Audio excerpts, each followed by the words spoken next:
नमस्कार, मैं हूं दिग्विजय सिंह और आप देख रहे हैं हादसा।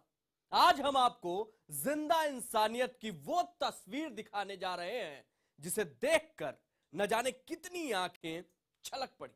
मुमकिन है कि आप भी उन तस्वीरों की तासीर को महसूस करके रो पड़े, लेकिन ये तस्वीर आपके सामने लानी इसलिए भी जरूरी थी क्योंकि हम ये भी जाहिर कर देना चाहते थे कि आप इसे देखकर ये महसूस कर सकते हैं कि मौत की बस्ती में आज भी इंसानियत बसती है।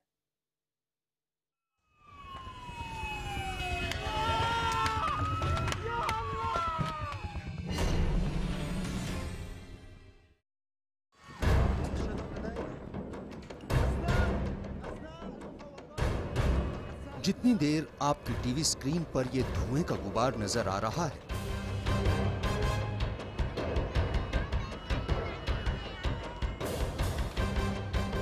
गुजारिश है आपसे कि अगले 10 सेकंड तक अपना कलेजा मजबूत कर लीजिए, क्योंकि 10 सेकंड के बाद जैसे ही ये धुंधल का छटेगा, यकीन जानिए आपके आंखों के सामने मौत रोती नजर आएगी।